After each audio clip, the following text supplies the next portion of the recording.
Bien, ahora en esta nueva etapa, esto no es más por el simple gusto de saber.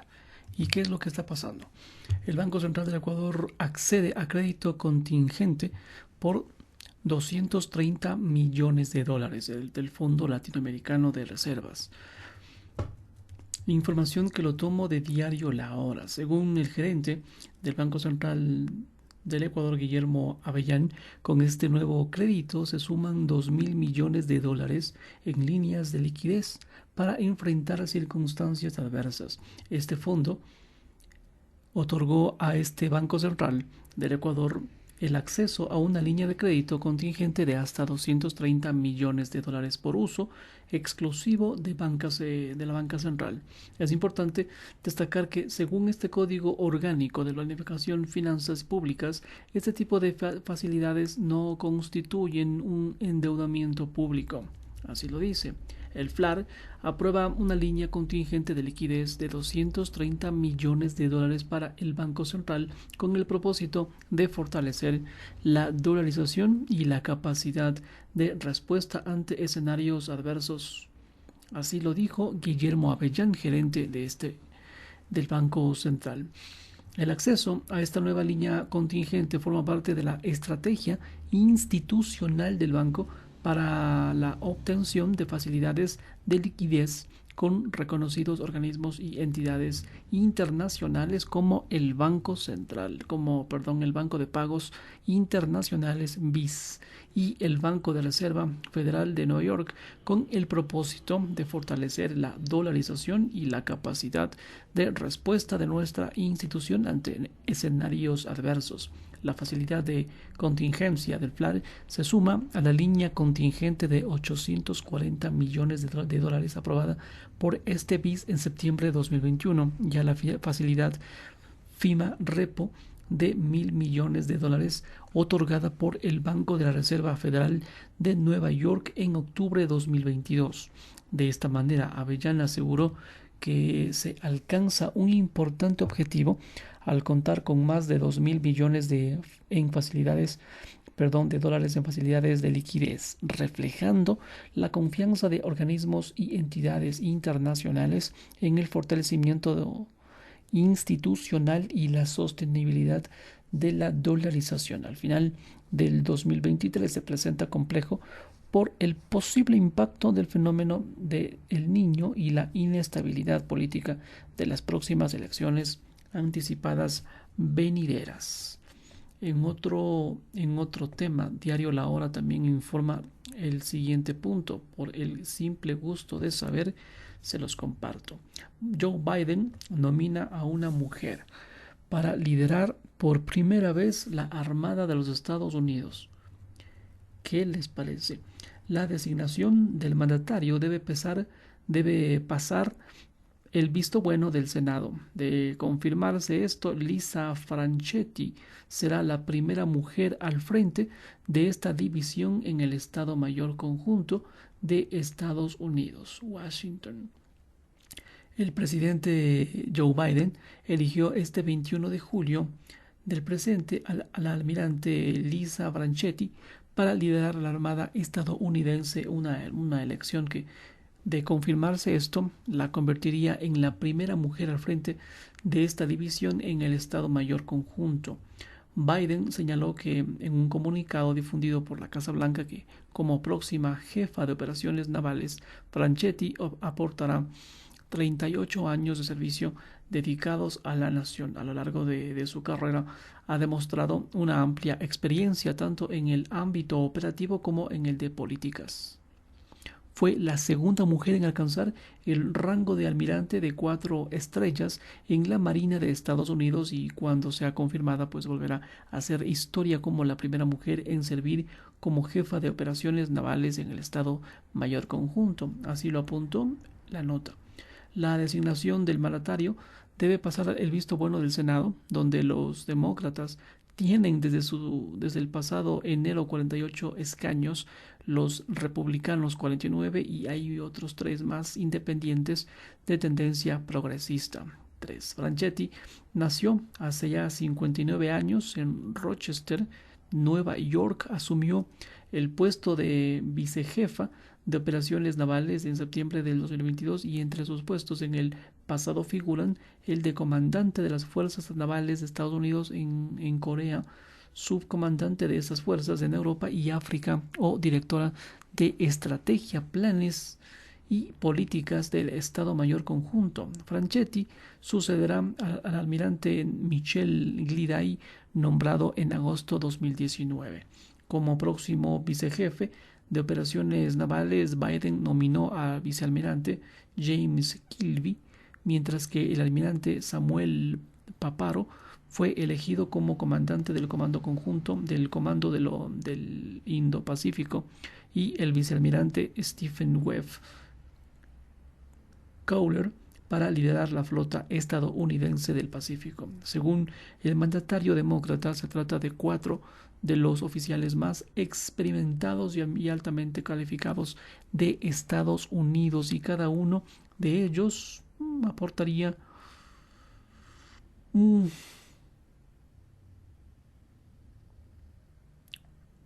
conjunto de habilidades esenciales que mejorarían y fortalecerían la capacidad operativa de la fuerza militar y naval más grande que el mundo jamás ha visto. Qué interesante información. Así que bueno, vamos a ver qué pasa si aprueba o no el Senado. Lula en Brasil anuncia medidas para combatir la violencia en la Amazonía y en las escuelas. ¿Cómo lo va a hacer? Con 9 medidas, estas son decretos y proyectos de ley, se busca que mejore la seguridad pública, especialmente en la Amazonía brasileña y en los centros educativos. Brasilia, el presidente brasileño Luis Ignacio Lula da Silva anunció este viernes, un conjunto de medidas para fortalecer la seguridad pública, entre ellas un plan específico para el combate a la creciente violencia en la Amazonía, restricciones a la venta de armas y normas más drásticas contra los ataques armados en las escuelas. Un total de 9 medidas, decretos y proyectos de ley. Estas fueron anunciados un día después de que un informe divulgara que, pese a que las muertes violentas en Brasil que cayeron en el año 2022 a su menor nivel en 11 años. Esta violencia sigue preocupando muchísimo en la Amazonía. Las violaciones sexuales fueron récord y saltaron crímenes como racismo, homofobia, femicidio y estafas. El llamado Programa de Acciones en Seguridad Paz, anunciado por el líder progresista, también incluye medidas para combatir la violencia en las escuelas, cuyos ataques que se multiplicaron en Brasil en los últimos años pasan a ser considerados como crímenes atroces.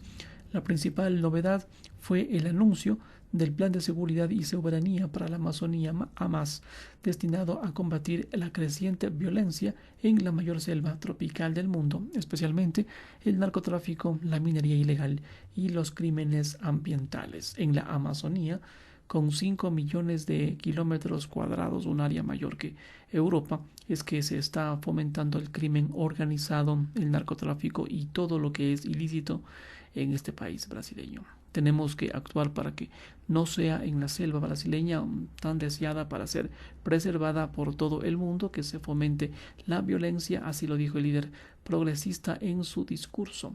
Helicópteros y lanchas. El plan prevé una inversión de 2.000 millones de reales, unos 416.7 millones de dólares en el montaje de bases y la compra de patrullas, armas, helicópteros y lanchas blindadas para las fuerzas de seguridad que actúan en la Amazonía. Igualmente, prevé la creación de nuevas 28 bases terrestres y 5 bases fluviales en las que operarían conjuntamente unos 6.000 agentes de las fuerzas federales y de las regionales. La implantación de la Compañía de Operaciones Ambientales de la Fuerza de Seguridad Pública para la Amazonía y un centro de cooperación policial internacional en la región, ambas con sede en Manaus. De acuerdo con los estadistas, las estadísticas divulgadas este jueves por el Fórum Brasileño de Seguridad Pública, la Amazonía, pese a ser la región menos poblada de Brasil, fue escenario de 1 de cada 5 muertes violentas en el país en el año 2022, con más de 9.000 homicidios, de los 4.500 registrados ese año en todo el país, mientras que esta tasa de muertos por cada 100.000 habitantes cayó 23.4% para Brasil en general.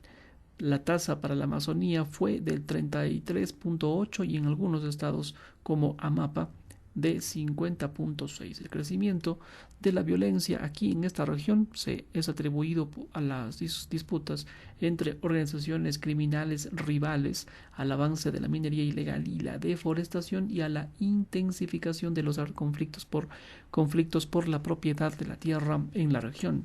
Restricciones al acceso de armas. Lula también anunció nuevas medidas para este tema, restringir el apose y el porte de armas en Brasil, luego que su antecesor, el líder ultraderechista Jair Bolsonaro, pues en el periodo 2019-2022 flexibilizara la venta de estas, incluyendo las de uso exclusivo de las Fuerzas Armadas. Según el informe divulgado el jueves, el número de armas en poder de ciudadanos comunes prácticamente dobló en los 4 años de gestión de Bolsonaro hasta cerca de 1.5 millones en el 2022. Una cosa es que un ciudadano tenga el arma en casa, pero no podemos permitir arsenales en las manos de las personas. Seguiremos luchando por un país desarmado. El que tiene que estar bien armado es la policía, afirmó Lula. Las medidas anunciadas reducen aún más el número de armas y de municiones a las que pueden acceder los ciudadanos comunes, incluyendo cazadores y coleccionistas, y vuelven a establecer como de uso exclusivo de estas Fuerzas Armadas algunos armamentos como las pistolas de 9 milímetros y las punto .40.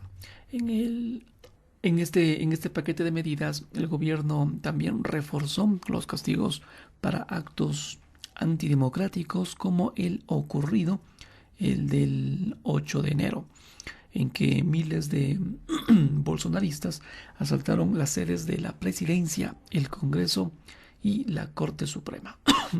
6 meses después de la intentona golpista, Lula presentó a consideración del Congreso 2 proyectos de ley más. Uno busca que se permita la incautación de bienes y embargo de cuentas bancarias de los responsables de este tipo de crímenes, y otro que se aumenten las penas que puedan llegar hasta 20 años para los financiadores de actos antidemocráticos y hasta 40 años para quienes atenten contra la vida de autoridades.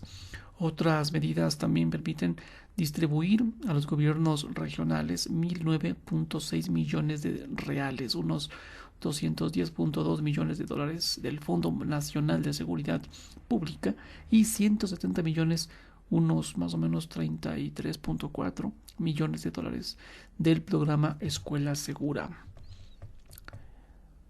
Menciona Agencia F. En otro tema, el furor de Barbie por Barbie tiñe de rosa los tacos y las tortillas de México.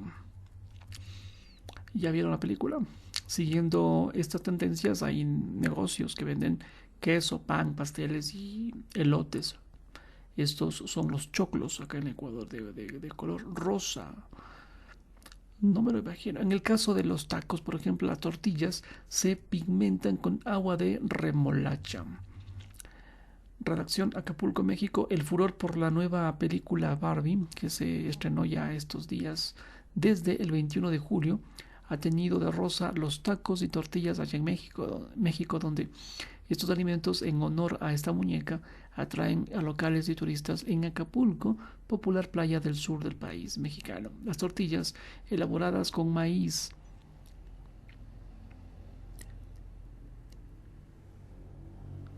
de color amarillo o blanco, se han convertido en rosa gracias al ingenio de Ana Cecilia Ceballos, una joven acapulqueña que quiso innovar en su negocio y seguir las tendencias. Esto ocurrió en México. No sigo porque vamos a continuar.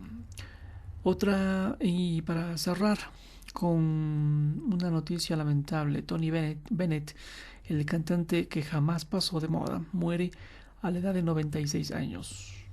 Qué pena. El afamado cantante fue diagnosticado con Alzheimer en 2016, pero siguió con su carrera que duró 8 décadas, 80 años. Frank Sinatra describió a Bennett como el cantante popular más grande del mundo. Imagínense que lo diga Frank Sinatra.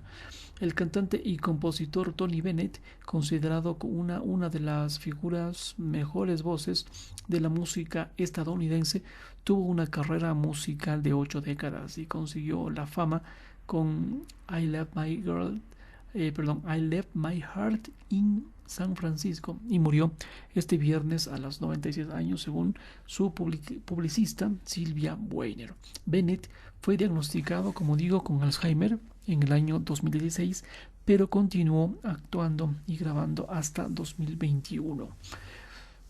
Hasta recién nomás. Su última actuación fue en agosto 2021, cuando apareció junto a Lady Gaga, con quien publicó 2 discos en el Radio City Music Hall de Nueva York, en un espectáculo titulado One Last Time.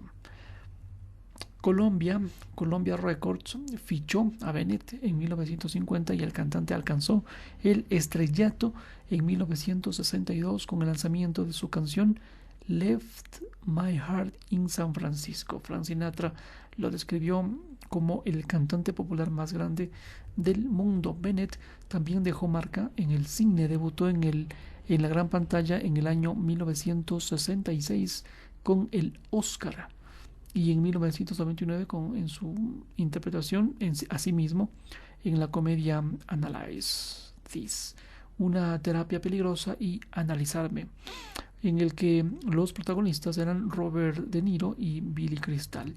Volvió a interpretar pues una versión de sí mismo, pero esta vez animada en Los Simpson.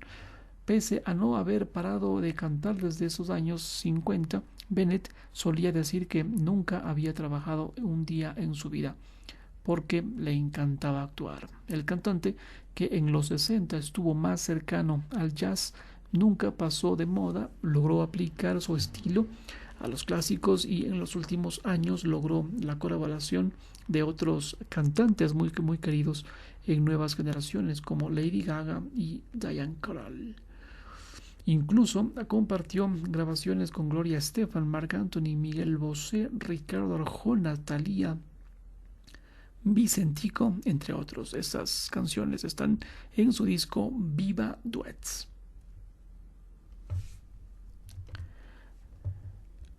Y esto ha sido por el simple gusto de saber.